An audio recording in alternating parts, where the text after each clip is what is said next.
Matius pasal 27. Yesus diserahkan kepada Pilatus. Kematian Yudas.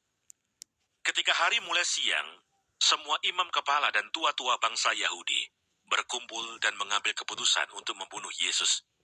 Mereka membelenggu dia, lalu membawanya dan menyerahkannya kepada Pilatus, wali negeri itu. Pada waktu Yudas yang menyerahkan dia, melihat bahwa Yesus telah dijatuhi hukuman mati, menyesallah ia. Lalu ia mengembalikan uang yang 30 perak itu kepada imam-imam kepala dan tua-tua dan berkata, "Aku telah berdosa karena menyerahkan darah orang yang tak bersalah." Tetapi jawab mereka, "Apa urusan kami dengan itu? Itu urusanmu sendiri." Maka ia pun melemparkan uang perak itu ke dalam bait suci, lalu pergi dari situ dan menggantung diri. Imam-imam kepala mengambil uang perak itu dan berkata, "Tidak diperbolehkan memasukkan uang ini ke dalam peti persembahan, sebab ini uang darah."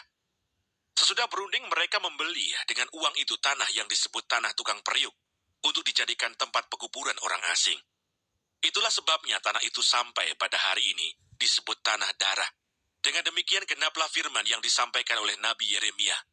Mereka menerima 30 uang perak, yaitu harga yang ditetapkan untuk seorang menurut penilaian yang berlaku di antara orang Israel. Dan mereka memberikan uang itu untuk tanah tukang periuk, seperti yang dipesankan Tuhan kepadaku. Yesus di hadapan Pilatus. Lalu Yesus dihadapkan kepada wali negeri, dan wali negeri bertanya kepadanya, "Engkaukah raja orang Yahudi?" Jawab Yesus, "Engkau sendiri mengatakannya." Tetapi atas tuduhan yang diajukan imam-imam kepala dan tua-tua terhadap dia, ia tidak memberi jawab apapun. Maka Pilatus berkata kepadanya, "Tidakkah engkau dengar betapa banyaknya tuduhan saksi-saksi ini terhadap engkau?" Tetapi ia tidak menjawab suatu kata pun, sehingga wali negeri itu sangat heran. Telah menjadi kebiasaan bagi wali negeri untuk membebaskan satu orang hukuman pada tiap-tiap hari raya itu atas pilihan orang banyak. Dan pada waktu itu, ada dalam penjara seorang yang terkenal kejahatannya, yang bernama Yesus Barabas. Karena mereka sudah berkumpul di sana, Pilatus berkata kepada mereka, "Siapa yang kamu kehendaki kubebaskan bagimu? Yesus Barabas atau Yesus yang disebut Kristus?" Ia memang mengetahui bahwa mereka telah menyerahkan Yesus karena dengki. Ketika Pilatus sedang duduk di kursi pengadilan, istrinya mengirim pesan kepadanya, "Jangan engkau mencampuri perkara orang benar itu, sebab karena dia aku sangat menderita dalam mimpi tadi malam." Tetapi oleh hasutan imam-imam kepala dan tua-tua, orang banyak bertekad untuk meminta supaya Barabas dibebaskan dan Yesus dihukum mati. Wali negeri menjawab dan berkata kepada mereka, "Siapa di antara kedua orang itu yang kamu kehendaki kubebaskan bagimu?" Kata mereka, "Barabas." Kata Pilatus kepada mereka, "Jika begitu, apakah yang harus kuperbuat dengan Yesus yang disebut Kristus?" Mereka semua berseru, "Ia harus disalibkan." Katanya, "Tetapi kejahatan apakah yang telah dilakukannya?"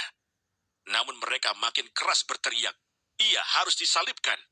Ketika Pilatus melihat bahwa segala usaha akan sia-sia, malah sudah mulai timbul kekacauan, ia mengambil air dan membasuh tangannya di hadapan orang banyak dan berkata, "Aku tidak bersalah terhadap darah orang ini. Itu urusan kamu sendiri." Dan seluruh rakyat itu menjawab, "Biarlah darahnya ditanggungkan atas kami dan atas anak-anak kami." Lalu ia membebaskan Barabas bagi mereka, tetapi Yesus disesahnya, lalu diserahkannya untuk disalibkan. Yesus diolok-olokkan. Kemudian serdadu-serdadu wali negeri membawa Yesus ke gedung pengadilan, lalu memanggil seluruh pasukan berkumpul sekeliling Yesus. Mereka menanggalkan pakaiannya dan mengenakan jubah ungu kepadanya. Mereka menganyam sebuah mahkota duri dan menaruhnya di atas kepalanya, lalu memberikan dia sebatang bulu di tangan kanannya. Kemudian mereka berlutut di hadapannya dan mengolok-olokkan dia, katanya, "Salam hai Raja orang Yahudi." Mereka meludahinya dan mengambil bulu itu dan memukulkannya ke kepalanya. Sesudah mengolok-olokkan dia, mereka menanggalkan jubah itu daripadanya dan mengenakan pula pakaiannya kepadanya. Kemudian mereka membawa dia keluar untuk disalibkan. Yesus disalibkan. Ketika mereka berjalan keluar kota, mereka berjumpa dengan seorang dari Kirene yang bernama Simon. Orang itu mereka paksa untuk memikul salib Yesus. Maka sampailah mereka di suatu tempat yang bernama Golgota, artinya tempat tengkorak. Lalu mereka memberi dia minum anggur bercampur empedu. Setelah ia mengecapnya, ia tidak mau meminumnya. Sesudah menyalibkan dia, mereka membagi-bagi pakaiannya dengan membuang undi. Lalu mereka duduk di situ menjaga dia. Dan di atas kepalanya terpasang tulisan yang menyebut alasan mengapa ia dihukum. Inilah Yesus, Raja orang Yahudi. Bersama dengan dia disalibkan dua orang penyamun. Seorang di sebelah kanan dan seorang di sebelah kirinya. Orang-orang yang lewat di sana menghujat dia dan sambil menggelengkan kepala, mereka berkata, "Hai engkau yang mau merubuhkan bait suci dan mau membangunnya kembali dalam 3 hari. Selamatkanlah dirimu jika engkau anak Allah. Turunlah dari salib itu." Demikian juga imam-imam kepala bersama-sama ahli-ahli Taurat dan tua-tua mengolok-olokkan dia dan mereka berkata, "Orang lain ia selamatkan, tetapi dirinya sendiri tidak dapat ia selamatkan. Ia Raja Israel. Baiklah ia turun dari salib itu dan kami akan percaya kepadanya. Ia menaruh harapannya pada Allah. Baiklah Allah menyelamatkan dia. Jikalau Allah berkenan kepadanya, karena ia telah berkata, 'Aku adalah anak Allah.' Bahkan penyamun-penyamun yang disalibkan bersama-sama dengan dia mencelanya demikian juga." Yesus mati. Mulai dari jam 12, kegelapan meliputi seluruh daerah itu sampai jam 3.